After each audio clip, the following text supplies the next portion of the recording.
एक लड़की को किडनैप कर लिया जाता है। उसमें से एक जो किडनैपर था ये उस लड़की को जानता था। दूसरा किडनैपर बहुत ही ज़्यादा डेंजरस है।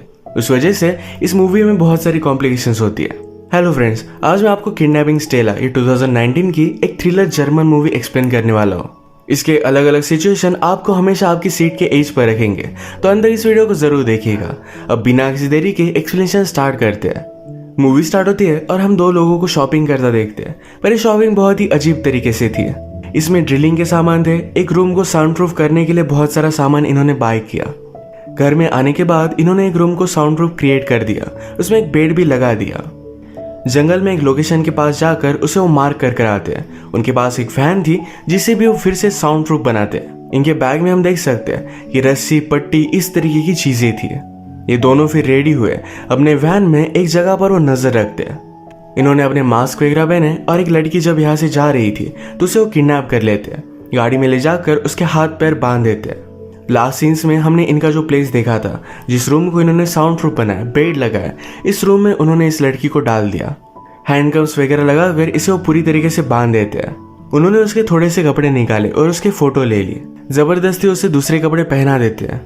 उस बेचारे ने बहुत स्ट्रगल किया पर वो कुछ कर नहीं पाई। इसके बाद रूम में बंद कर वहां से चले गए।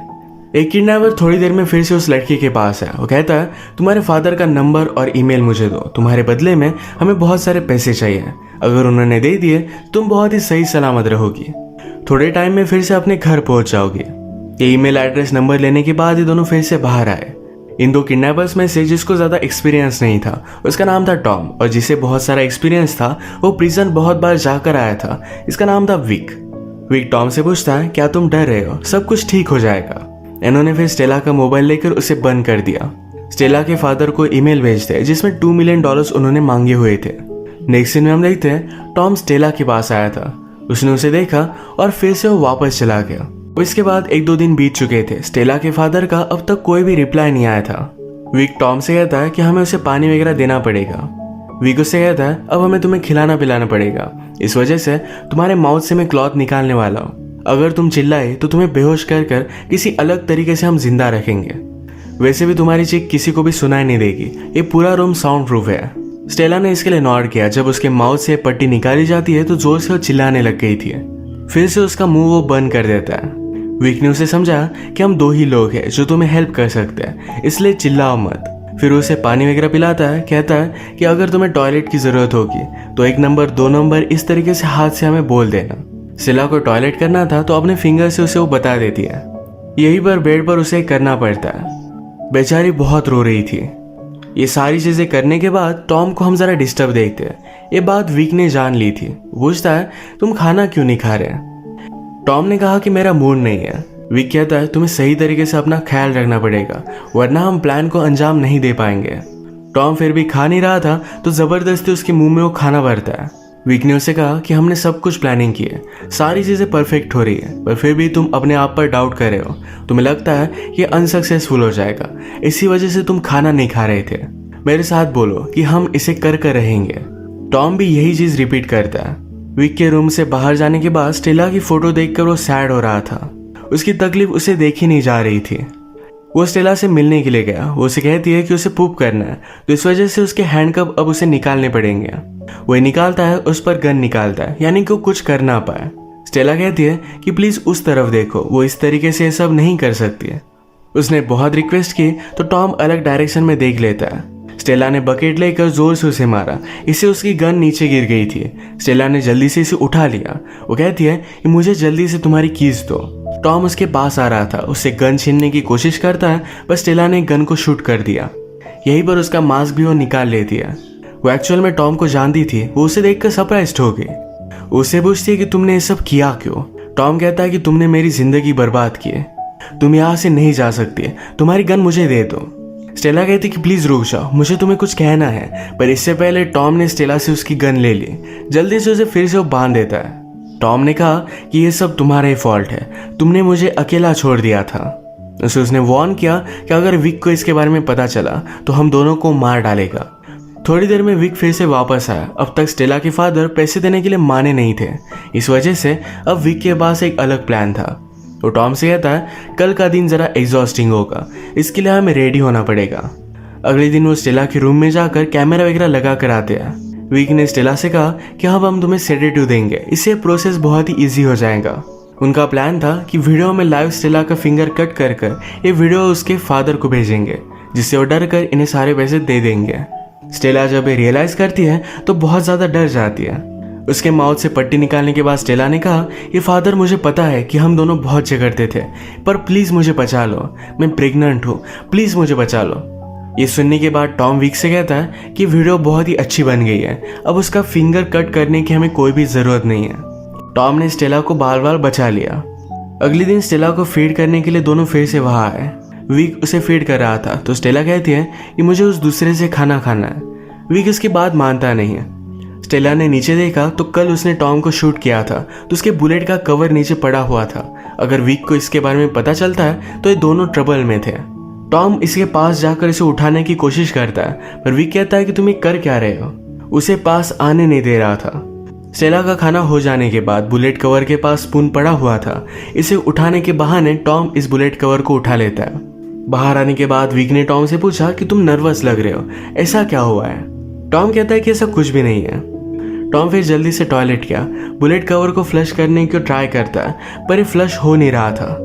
उसे बहुत टाइम लग रहा था तो विक पूछता है कि हुआ क्या है। विक के प्रेशर में इस बुलेट कवर को निगल लेता है। विक के यहाँ से चले जाने के बाद टॉम स्टेला के पास है, पूछता है तुमने ऐसा क्यों कहा कि तुम प्रेग्नेंट हो। स्टेला कहती कि मैं एक्चुअल में प्रेग्नेंट हूँ और ये बेबी तुम्हारा है। वो उसकी बात मान नहीं रहा था तो स्टेला ने कहा कि मेरे पास आओ, मेरे पेट को फील करो। ये फील कर टॉम ने उसे पूछा कि तुमने मुझे इसके बारे में बताया क्यों नहीं। स्टेला कहती कि कभी भी तुम डिपेंडेबल नहीं थे, जब भी तुम्हारी ज़रूरत हो तो तुम भाग जाते थे। तुम्हारे जेल में जाने के बाद मुझे पता चला कि मैं प्रेग्नेंट हूँ। मुझे लगा कि इस बेबी को तुम्हारे साये से दूर रखना ही सही बात होगी।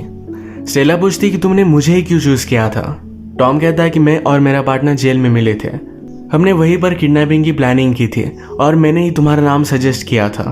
मैं तुम पर बहुत ज़्यादा गुस्सा था, तुम जेल में मुझे एक बार भी मिलने के लिए नहीं आई, बिना कुछ बताए मेरे लाइफ से चली गई। अब मुझसे तुम झूठ भी कह रही हो। स्टेला कहती कि मेरे मोबाइल में देखो, उसमें रिपोर्ट है। टॉम जाकर स्टेला का मोबाइल ऑन करने वाला था, पर उसने रियलाइज़ किया कि अगर स्टेला का मोबाइल ऑन होता है तो पुलिस को इसकी लोकेशन पता चल जाएगी, तो उसने ऑफ कर दिया। अचानक से स्टेला को उल्टी आने लग गई थी। उसके पास आया, उसके हाथ वगैरह निकाल दिया। ये उल्टी वगैरह करती है और एक दूसरे के बहुत करीब आ गए थे। वो उसके साथ इंटीमेट होने वाला था, पर स्टेला ने बहुत चालाकी से उसकी हैंड को कफ कर दिया। वो यहाँ से भागने की कोशिश करती है, पर पूरा प्लेस लॉक था, इसकी चाबी उसके पास नहीं थी। उसने अपना मोबाइल लेकर पुलिस को कॉल किया। पुलिस को उसे ढूंढने के लिए उसकी लोकेशन की ज़रूरत थी, पर स्टेला को इसके बारे में पता नहीं था। वो रियलाइज़ करती है कि कीज शायद टॉम के पास है। टॉम से कीज नीचे गिर गई थी, वो इसे पाने की कोशिश कर रहा था। ये स्टेला ने देखा और फ़ोन कट कर उसके पास पहुंच रही थी। टॉम अपनी हथकड़ियों से निकलने की बहुत कोशिश करता है, ये निकल भी रही थी। स्टेला जब कीज लेने के लिए उसके पास आई तो जल्दी से हैंडकफ से निकलकर उसके मुंह पर वो जोर से मारता है। इससे वो बेहोश हो गई थी। उसे फिर से उसने बांध दिया। स्टेला को मारने के बाद टॉम को बुरा लगता है। आज जब विक घर पर आया तो कहता है कि स्टेला के फादर अब पैसे देने वाले हैं, अब हमें सिर्फ एक काम है, कल हम जाएंगे और पैसे लेकर आएंगे। ये दोनों आज बहुत ही खुश थे। पैसे लेकर क्या करेंगे इसकी प्लानिंग बनाने लग जाते हैं। अगले दिन विक ने टॉम से कहा कि जाकर गाड़ी को तुम रेडी करो। वो स्टेला को लेने के लिए आया। उसके हैंडकफ्स वगैरह निकाले, तभी वो स्टेला के पास मोबाइल नोटिस करता है, ये अब ऑन था। उसने हिस्ट्री देखी तो पुलिस को कॉल किया गया है। ये सारी चीज़ें वो फिगर आउट नहीं कर पाता कि स्टेला के पास मोबाइल आया कैसे, वो यहाँ से निकली कैसे थी। स्टेला के पास मोबाइल एक ही केस में आ सकता है, जब टॉम ने उसे दिया, पर वो फिगर आउट नहीं कर पाता कि टॉम ने ऐसा किया क्यों होगा। विक ने स्टेला को बहुत मारा, जो भी हुआ था ये सब कुछ सच सच स्टेला उसे बता देती है। इस स्टोरी को कंफर्म करने के लिए स्टेला ने टॉम पर जो गोली चलाई थी ये वॉल्स में विक को मिल जाती है। इसी के पैरेलल में हम देखते हैं कि टॉम जब गाड़ी को रेडी कर रहा था तो स्टेला के सामने उसके प्रेगनेंसी की टेस्ट उसे मिली। इस रिपोर्ट से वो कंफर्म हो गया था कि स्टेला एक्चुअल में प्रेग्नेंट है। उसे अब तक सारी चीज़ें झूठ लग रही थी। ये जानने के बाद वो और भी ज़्यादा कन्फ्यूज हो गया कि अब उसे करना क्या चाहिए। स्टेला को फिर से बांधकर विक टॉम से पूछता है, मुझे एक बात बताओ, तुमने उसे चूज़ क्यों किया था। टॉम कहता है कि रीच थी और हम दोनों ने मिलकर चूज़ किया था, मैंने सिर्फ तुम्हें उसकी इमेज दिखाई थी। विक ने टॉम से कहा, हमें एक दूसरे के साथ ऑनेस्ट होना चाहिए, हम कोई भी चीज़ एक दूसरे से छिपाएंगे नहीं। टॉम भी इसके लिए हाँ कहता है। विक को पता था कि वो टॉम पर ट्रस्ट नहीं कर सकता। ये दोनों फिर स्टेला के पास आए, उसे बेहोश कर गाड़ी में रखकर एक लोकेशन पर लेकर आते हैं। नदी के पास एक घर में उन्होंने इसे बंद कर दिया था। इनका प्रीवियसली प्लान था कि जब स्टेला को होश आएगा तो उसके पास चाबी होगी, वो अपने आप को खोलकर यहाँ से चली जाएगी। पर अब विक ने प्लान चेंज कर दिया था। वो कहता है अब हमारे पास चाबी होगी और तुम मेरे साथ चल रहे हो। टॉम जरा वरीड हो जाता है, पर विक को शक ना जा पाए, इस वजह से उसे उसके साथ जाना पड़ा। ये जब अपने तय किए हुए लोकेशन पर आए तो वहां पर कोई भी नहीं था। आसपास कहीं भी पैसे दिख नहीं रहे थे। टॉम ने कहा कि शायद हमें फ्रेम किया जा रहा है, पर विक कहता है कि ऐसा कुछ भी नहीं है, मैंने पहले ही लोकेशन चेंज कर दी थी। मुझे तुम्हारे और स्टेला के बारे में सब कुछ पता है, मैंने तुम्हें पहले ही जांच दिया था। तुम अगर मुझे ऑनेस्टली सब कुछ बता देते तो तुम बच जाते।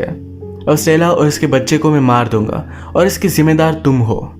विक टॉम को शूट करने ही वाला था, पर टॉम ने उस पर हमला कर वहां से वो भाग जाता है। भागते भागते विक ने दूर से उस पर गोली चलाई। वो हर्ट हो गया था, पर फिर भी जल्दी से यहाँ से भाग जाता है। विक ने फिर जो अलग लोकेशन सिलेक्ट की थी वहां से पैसे वो लेकर आता है। उसका प्लान सक्सेसफुल हो चुका था। रात में वो स्टेला को मारने के लिए आया। उसे कहता है मैं तुम्हें एक मेडिसिन दूंगा जिससे तुम्हारी डेथ होगी, पर तुम कुछ भी फील नहीं करोगी। उसे देने ही वाला था, पर पीछे से आकर टॉम ने उस पर हमला कर दिया। वो जख्मी था, पर स्टेला को बचाने के लिए यहाँ पर आ गया था। विक के पास गन थी, तो फिर से वो सिचुएशन को कंट्रोल कर लेता है। टॉम को और एक गोली मारता है। वो टॉम से कहता है कि तुमने सारी चीजें बर्बाद कर दी। उसे फाइनल गोली वो मारने वाला था, तभी स्टेला ने उसके पैर पर मारकर उसे नीचे गिरा दिया। विक की गन टॉम ने उठा ली और उसे शूट कर मार देता है। टॉम इंजोर्ड था, इस वजह से बेहोश हो गया। स्टेला की कफ्स की कीज विक के पास थी। टॉम ने बहुत स्ट्रगल किया और फाइनली उसे वो दे देता है। स्टेला ने अपने आप को छुड़वा लिया, पर टॉम की अब डेथ हो चुकी थी। वो बाहर आई, गाड़ी में बैठी तो उसे सारे पैसे मिल जाते हैं। स्टेला की अपने फादर के साथ बनती नहीं थी। वो किडनैप हुई, पर फिर भी फादर उसे पैसे नहीं देने वाले थे। अब वो उनके पास वापस नहीं जा सकती है। ये पैसे लेकर वो एक न्यू स्टार्ट करती है। इसी के साथ इस मूवी का एंड हो जाता है। अगर आपको वीडियो अच्छा लगा तो प्लीज़ इसे लाइक कर दीजिएगा। बहुत सारी इस तरीके की मूवीज़ लेकर आते रहे तो प्लीज़ इस चैनल को सब्सक्राइब कर दीजिए और बेल नोटिफिकेशन आइकॉन दबाना मत भूलिएगा। हम फिर से मिलेंगे और एक न्यू मूवी के साथ। तब तक के लिए थैंक यू और आप अपने आप का ख्याल रखिए।